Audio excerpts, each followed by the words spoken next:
Então nós falamos semana passada a respeito dessa introdução, lembra? Apocalipse capítulo 1, falamos dessa parte introdutória, né, do livro, aquilo que ele aponta, falamos bastante sobre isso. Aí a gente estudando acaba encontrando mais coisas, mas assim, não quero demorar muito essa noite, mas é importante a gente ressaltar, pelo menos relembrar, né, aquilo que nós falamos semana passada. Então abra sua Bíblia aí em Apocalipse capítulo 1, versículo 1. Então esse primeiro parágrafo aí fala do título e o assunto do livro. Então ele está falando aqui sobre a revelação de Jesus Cristo, como nós falamos, né? E Jesus não é o tema do livro. Jesus é o autor desse livro. Então é bem diferente, né? Porque quando as pessoas falam dele e quando ele próprio é que fala. Então se aqui está falando da revelação de Jesus Cristo, então foi tudo aquilo que Jesus pediu para o apóstolo João escrever. Falamos, né, a respeito disso. E a bem-aventurança, queridos, ela tem 7 partes dentro de Apocalipse. Então dentro de Apocalipse nós vamos ver 7 bem-aventuranças. E também, consequentemente, tem 7 ai. Lembra do ais? Lembra? Que é a maldição, né, o juízo de Deus sobre aquele povo. Então esse descortinar, esse revelar que João trouxe aí. Depois do versículo 4 nós falamos a respeito de quem está escrevendo, né? Ele assinando aqui aquilo que ele viu, endereçando, tem o autor, no caso o escritor da carta, né? No versículo 4. João, as 7 igrejas que estão na Ásia. Graça e paz seja convosco da parte daquele que é, que era e que há de vir, e dos 7 espíritos que estão diante do seu trono. Então aqui nós temos primeiro o autor, o escritor, que foi João, o apóstolo João, nós já falamos a respeito disso, o endereço dessa carta, para quem foi, né? Quais são os destinatários? Então são as 7 igrejas. Então, as 7 igrejas nós encontramos aqui também. E essa saudação, que é a graça e a paz. Então, relembrando, lembra o significado de graça e paz?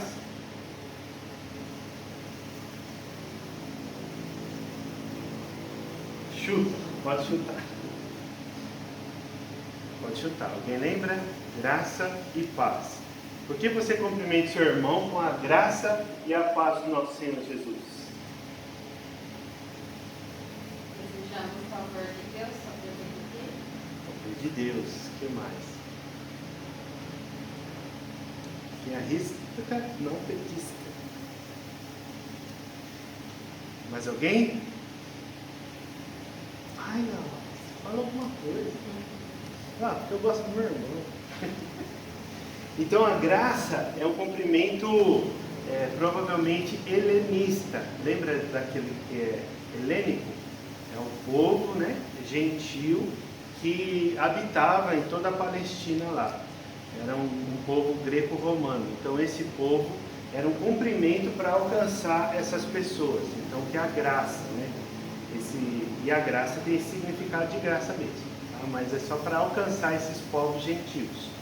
E paz vem da onde? Não ouvi. Não entendi. O que mais? Outro. Lembra? Paz, shalom.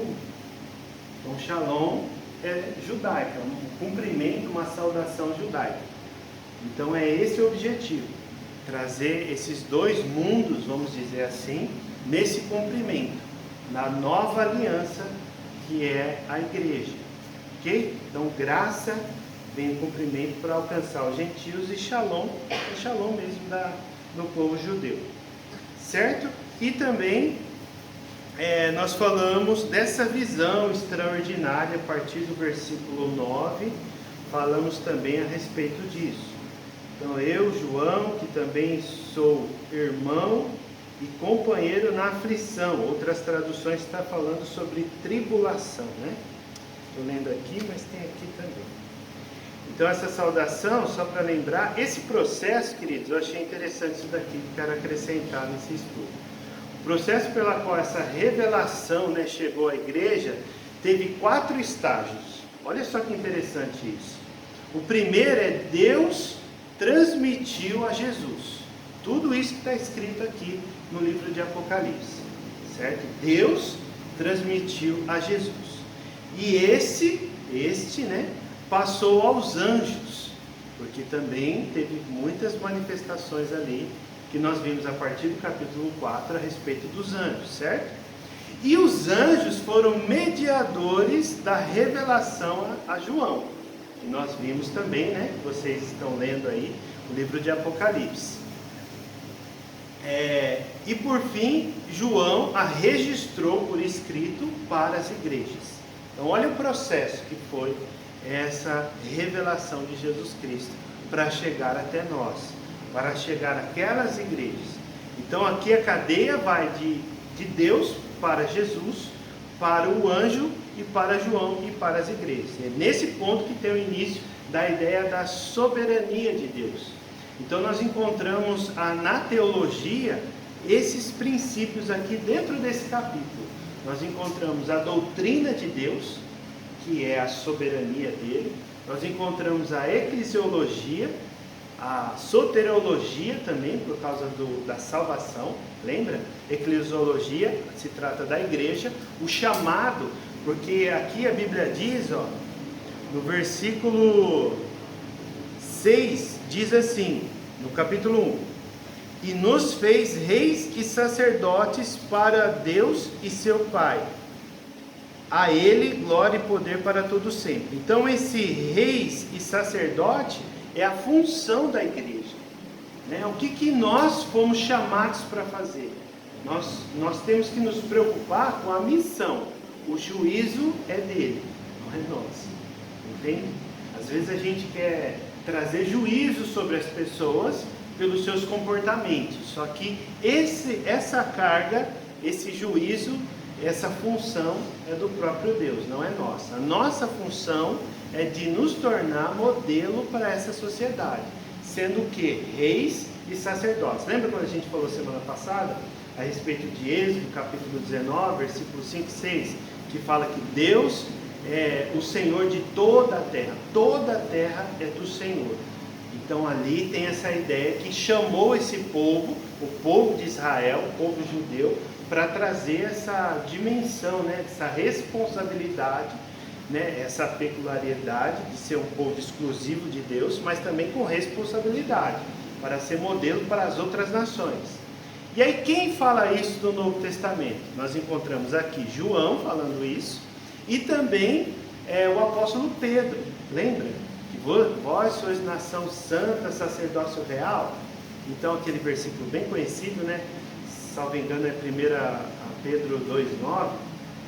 Então ele está falando a respeito dessa responsabilidade de nós sermos, continuar essa missão escatológica de Jesus, essa missão para levar as boas novas nos finais dos tempos. Amém? Tudo bem até aí? Só relembrando, certo? E aí fala sobre essa experiência que ele teve, né? Alguns estudiosos, eu sinceramente eu só ouvi o professor falando isso, mas não encontrei. Que essa ilha de Patmos, ela é localizada, mas eles trabalhavam lá, eles não ficavam só presos. Eles estavam trabalhando para retirar minério daquela terra. Então, dessa ilha, né? Então eles iam lá não só para ficar lá, né, meditando, orando. E o motivo que ele foi preso, né, foi por causa do nome do Senhor. Não que ele cometeu algum crime, mas por causa do nome do Senhor ele foi. Então teve todo aquele contexto da adoração ao imperador, lembra que nós falamos e tal. A gente vai passar isso daí, beleza?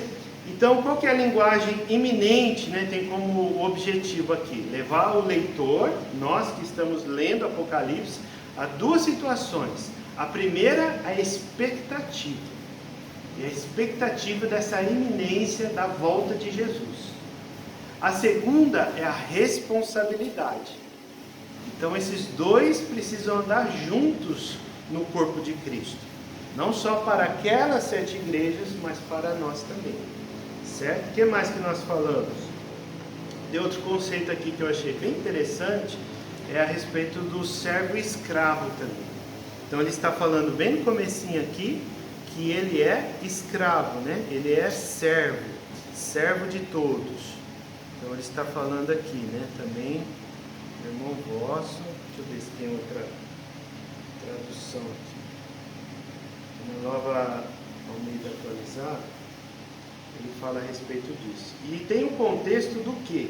Tem um contexto também de um privilégio de ser servo, ou até escravo, né?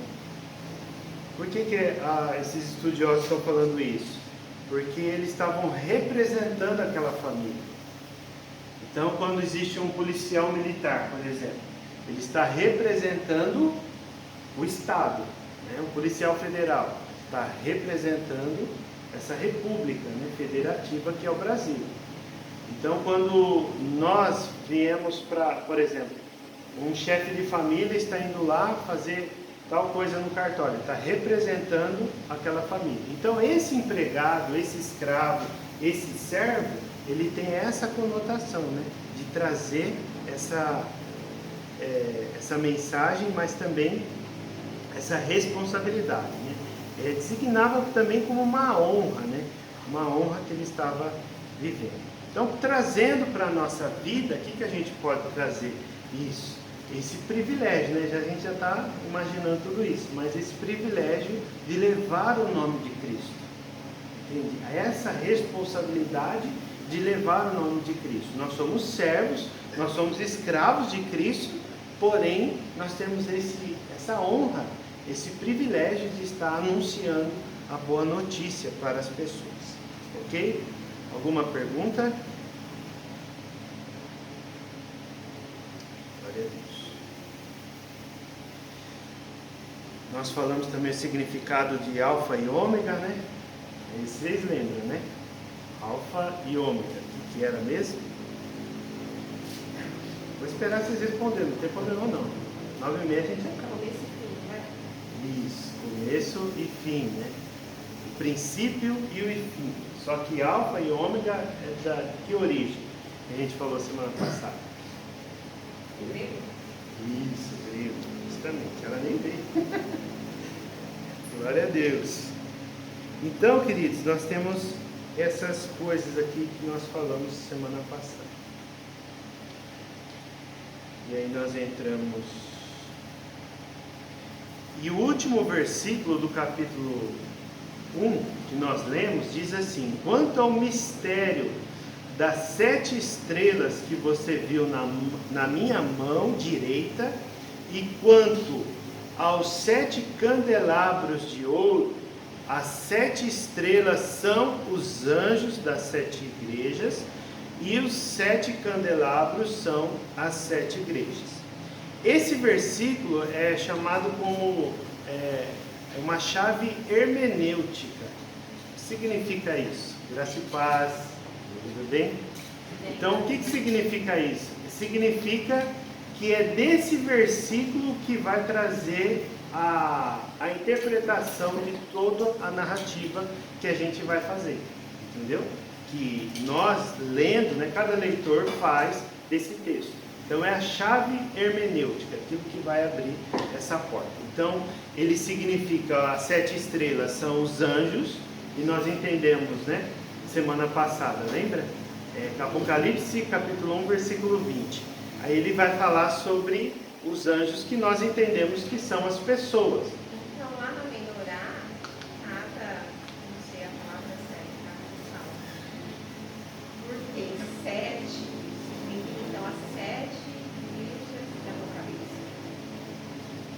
Pode ser, sim, pode ser que não. Não tinha pensado nisso. Mas eu não cheguei a ver isso. Mas o que João ele está fazendo? Outra coisa importante que a Wanda me fez lembrar agora. Esses símbolos que João viu é uma forma dele se expressar. daquilo que ele contemplou, a imagem real de Jesus Cristo glorificado.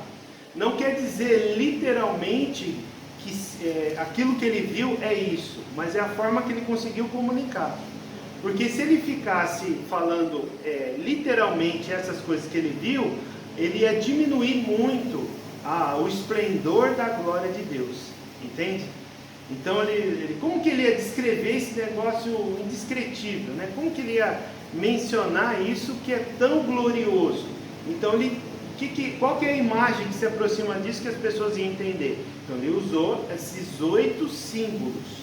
Então, que a gente vê, a espada, nós vimos o candelabro, as 7 estrelas, todos esses símbolos, né? Para que as pessoas pudessem compreender aquilo que ele tinha assistido ao vivo e a cores. Então não quer dizer necessariamente que agora, né, como o candelabro que ela levantou agora, seja isso. Mas a ideia é, os 7 candelabros são as 7 igrejas. Então as 7 igrejas não quer dizer também que somente existia essas 7 igrejas na Ásia Menor. Existiam outras. Pelo Novo Testamento encontra-se ainda até mais 3. Mas não é registrados, né? Mas provavelmente existia bem mais. Só que a ideia qual que é? A ideia é a representatividade. Então essa representatividade das 7. E nós temos as 7 igrejas, nós temos no caso, né, os 7 candelabros, nós temos as 7 estrelas, que são os 7 anjos, nós temos 7 taças, lembra? Nós vamos ver futuramente. Nós temos 7, que mais? O que nós temos lá depois das taças? Lembra? Depois das taças, nós temos as 7 trombetas, lembra? E a trombeta é o quê? Igual aquele negocinho. Não, é um anúncio, sim, mas é uma trombeta que não é como a gente imagina no Ocidente, né? É um chifre, porque lá no Oriente Médio, o shofar, justamente. Então esse shofar, quando os 7 shofares tocar, meu Deus!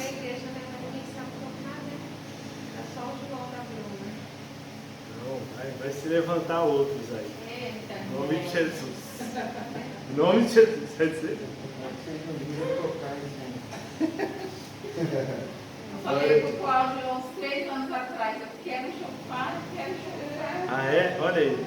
Então vai você agora, pega seus votos. Glória a Deus. Pega o óculos lá.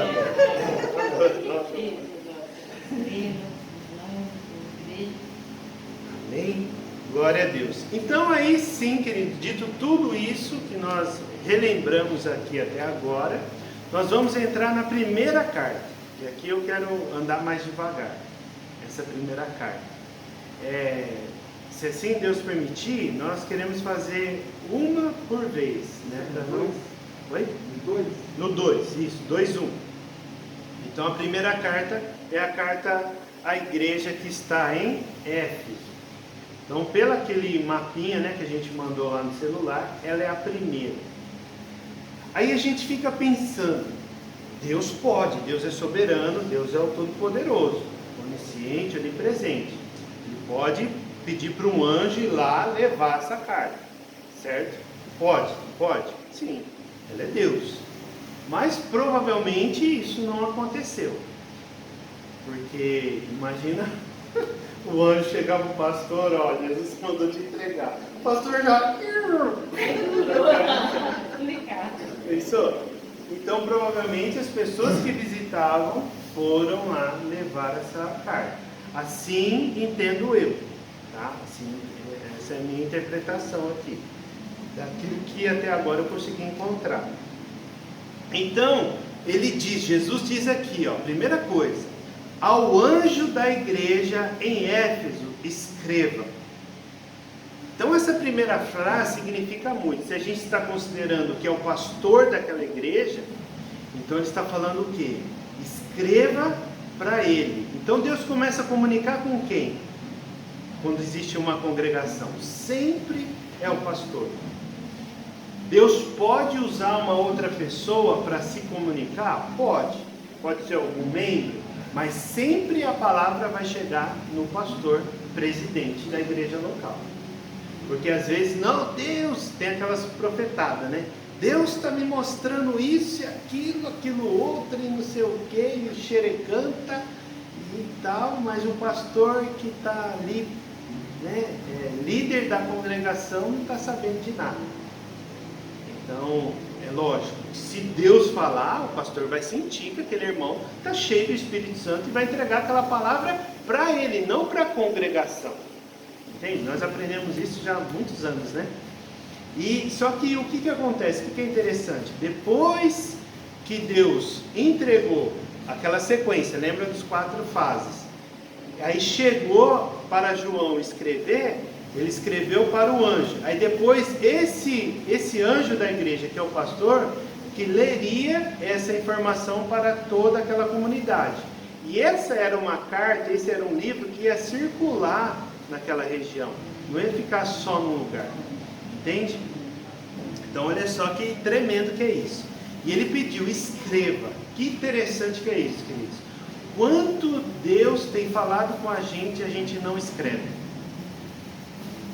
Não é verdade? A gente não escreve. Eu escutei uma vez uma pregação do meu professor, o pastor José Ribeiro Neto. Ele dá aula lá pra gente, lá no seminário. Ele estava pregando num seminário, uma aula inaugural. Ele deu meio que um grito lá, escreve! E eu fiquei meio assustado e meio assim, né, com o pé atrás. Eu falei, rapaz do céu, não estou entrando. Mas depois, gente, estudando isso daqui, que eu entendi a respeito desse escreve. Quão importante é escrever. Como é importante... se não tivesse esses escribas, a palavra não tinha chegado até nós. Então a primeira responsabilidade, e aqui não é a primeira vez que ele está sendo comunicado, né, ordenado, João, para escrever. Existe mais 2 versículos no primeiro capítulo que nós vimos ele falando, escreve. De novo, escreve. Agora, ao anjo da igreja em Éfeso, escreva para eles. Estas coisas diz aquele que conserva na mão direita as 7 estrelas e que anda no meio dos 7 candelabros de ouro. Então, primeira coisa aqui. O que era essa mão? O que era essa mão? A mão de Jesus, certo? A mão de Jesus. E a mão direita tem 2 significados. O primeiro é a respeito da autoridade, do controle que ele exerce. E o segundo é a proteção. É maravilhoso, não é verdade? É a proteção. Então nós, como igreja, como candelabro, nós estamos na mão dele. Olha isso que maravilhoso que é, não é? Então ele está ali com a sua mão direita e a igreja está lá, está ali guardando, né? Conservando.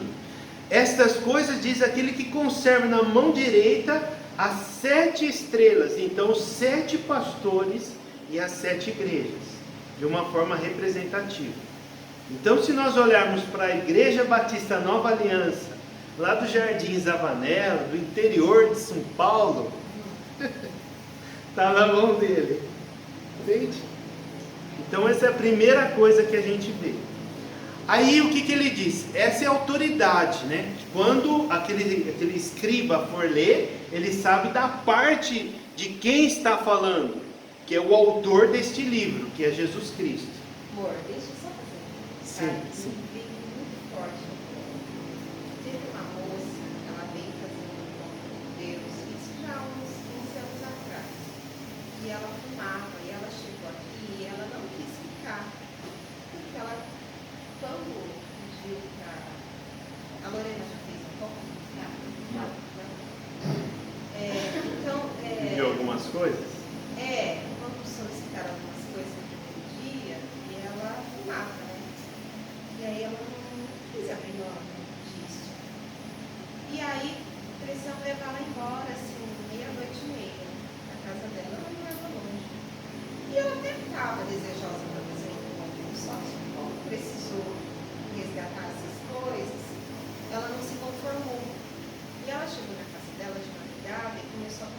igreja. Pediu para que caísse a igreja, que acontecesse coisas terríveis com quem estava aqui. E no sábado de manhã ela começou a passar mal, começou a ter arritmia, começou a ter assim, tipo um AVC. E precisava levar ela. Chamaram o SAMU e levaram ela. E lá dentro do hospital, ela lembrou que ela tinha pedido para acontecer com a igreja e ela pediu perdão. Olha que coisa, começou a. Ai, me desculpa, Deus. Me desculpa. Depois ela chegou na pastoraria e confessou isso, porque ela era discípula de uma das líderes da pastoraria. E ela confessou isso. Olha que coisa. Então, você falando isso aqui, relembrando pra gente, né, que a igreja está debaixo da bênção fiel de Deus, olha como é forte isso. Ele vai pedir para que as coisas ruins aconteçam com a igreja, com quem está aqui. É a proteção. A proteção. Né, que a gente está falando. Então, E aí, quando a Wanda estava falando isso, eu lembrei daquela promessa que Deus fez a Abraão: abençoarei aqueles que te abençoarem, eu amaldiçoarei aqueles que te amaldiçoarem. é muito sério. Deus tenha misericórdia, mas foi uma escolha que ela fez, né? Então, aí ele começa aqui os pontos fortes de Éfeso. Nós vamos ver os pontos fracos, a advertência, né, que é a solução que ele vai trazer e a orientação de seguir isso. Então, o primeiro ponto forte aqui é: conheço as obras que você realiza. Então, conheço a sua prática. Então, ele fala para nós nessa noite, hein? Ele conhece você, meu irmão, meu irmão. Ele conhece aquilo que você está empenhado, aquilo que você está desejoso de fazer pelo nome do Senhor. Ele conhece, né? Conheço as obras que você realiza, tanto o seu esforço como a sua perseverança. O que é? O trabalho. É o trabalho. O esforço aqui, em outra tradução, está trabalho, né? É isso? Trabalho, na minha está paciência. Paciência também entra aqui no lugar da perseverança. Então, esse trabalho, essa paciência, esse esforço e essa perseverança, ele traz a ideia do quê? Daquilo que eles estavam fazendo, daquilo que eles estavam praticando. Então, aí ele prossegue: sei que você não pode suportar os maus. É uma coisa boa, né, que eles estavam praticando aqui. E que pôs à prova os que se declaram apóstolos e não são, e descobriu que são mentirosos. Aqui é um ponto bem interessante, porque Deus, Jesus, o Deus Filho aqui, ele conhece o empenho ortodoxo que eles estavam praticando para rejeitar todo espírito de heresia dentro da igreja. Naquele começo, no finalzinho do primeiro século para o segundo século, lembra que a gente falou do gnosticismo? Que era uma seita que não acreditava que Jesus foi encarnado, era humano. Então vinham esses falsos apóstolos, ou até de uma forma, uma brincadeira, de uma zombaria que o apóstolo Paulo chamou lá nas cartas aos Coríntios, na segunda carta, ele falou de super apóstolos, lembra? Então ali ele está falando o quê? Ele está falando que vinha essas pessoas se infiltrar, e eles bravamente rejeitavam isso, freavam essa prática para não entrar dentro da igreja. Então esse era o empenho deles, entende? Era o empenho deles. E aí vem no versículo seguinte, no versículo 3: você tem perseverança e suportou provas por causa do meu nome, sem esmorecer, sem fraquejar. Ele continuou ali firme, eles continuaram, né, a igreja de Éfeso, e o pastor que está lendo isso. Mas só que você vê, e é interessante isso, né? Conheça as obras que você, está no singular, né? Ele está falando do anjo, né? Ele está falando do pastor. Olha só, nem tinha percebido. Então ele está falando direto do empenho que ele estava praticando. e descobriu que são mentirosos. Você tem perseverança e suportou provas por causa do meu nome sem esmorecer. Tenho, porém, aqui já entra uma parte complicada, que é o ponto fraco da igreja. Contra você o seguinte: você, o anjo, o pastor da igreja, abandonou o seu primeiro amor. O que é esse primeiro amor? O que é esse primeiro amor que ele abandonou, né? Primeira pergunta que a gente precisa fazer. Esse primeiro amor é toda aquela paixão quando aquela igreja foi evangelizada, toda aquela paixão quando aquela igreja começou, quando aquela pessoa, aquela família se entregou totalmente ao Senhor Jesus e quis saber de tudo que está envolvido no nome dele. Só que aí chegou nessa fase que eles lutaram bravamente, e provavelmente deve ser isso que às vezes esfriou, né, esse pastor. Porque não é fácil, não é? Lidar com gente, não é? Porque às vezes a gente se sente ferido por causa deles, se sente indiferente por causa deles. A gente já não pratica tanto amor, tanto cuidado com essas pessoas por conta disso. Entende? Que às vezes vai se esfriando. E isso que não pode acontecer. Isso não pode. Porque as obras, né, do primeiro amor. Ó, o ouvido do levita já está lá em cima do altar. Não é, Vandão? Está lá, já está conectado já na unção. Então ali, queridos, a gente vê. Isso que é muito importante, né? Você abandonou o seu primeiro amor. Aí ele faz o que? Ele traz aqui uma solução. O que é preciso fazer aquele que está cansado de tanto trabalhar na obra do Senhor? Lembra-te, pois, de onde você caiu. Arrependa-se e volte à prática das primeiras obras. Se você não se arrepender, virei até você e tirarei o seu candelabro do lugar dele. Isso é um juízo. Isso não é uma fala, não é um versículo apocalíptico que vai piorar para poder melhorar, né? Não. Aqui ele está profetizando. Jesus ele está como profeta aqui para profetizar, para que haja esse arrependimento e haja mudança. Isso é muito sério, né? Não tem como falar que isso não é sério. Porque lembra-te, está falando do quê? Para a gente se atualizar, para a gente recordar de tudo aquilo que nós já fizemos. Olha como a Wanda fez agora, né?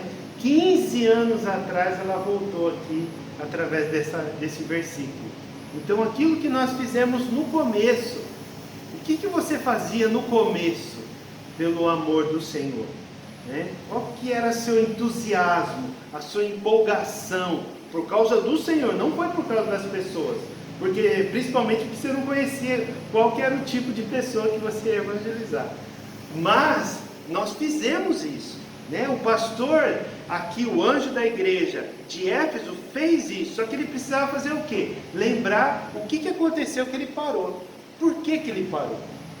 Qual que foi aquilo que interrompeu esse processo?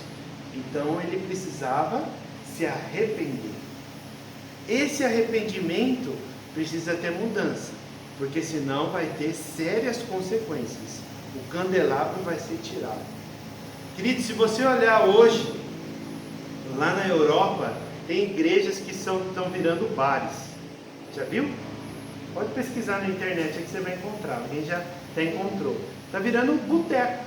Pessoa que bebe cerveja, come porção e tem lá toda aquela estrutura fenomenal, histórica, né, tombada, porque acho que nem pode mais mexer por tantos anos, mas que virou um boteco, virou de pessoas um barzinho, um pub. O que aconteceu? Se a gente olhar para esse texto, a gente encontra o juízo de Deus sobre aquele lugar. É doído, né? Essa palavra foi no esboço, na escola do livro. Porém, na época, era muito novo. Você foi professora? Hã? Você foi de Não, professora? Quando me formei com o Nécio. O Nécio, no Ah. final do curso, ele pediu para montar um esboço e fazer uma apresentação. Ah, entendi.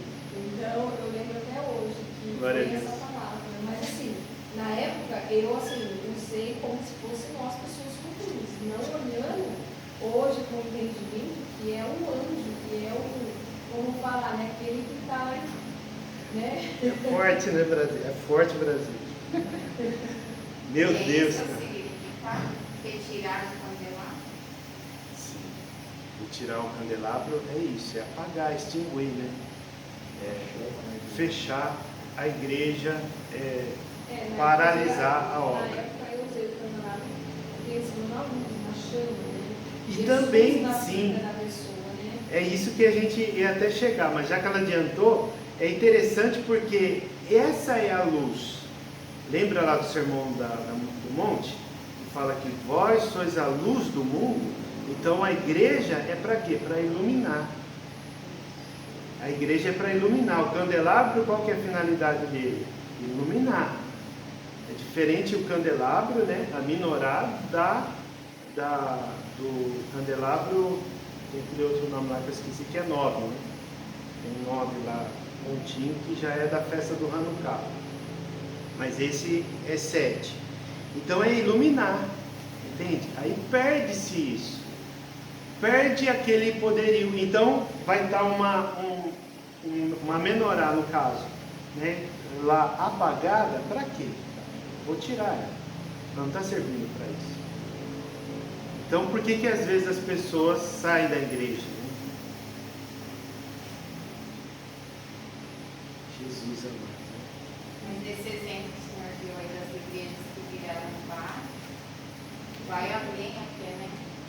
Porque saiu da luz para literalmente. E não quer dizer também que aqueles membros agora estão consumindo bebida, mas eles perderam a sua atividade, perderam as obras. E aquele lugar foi ocupado por ímpio. Entendeu?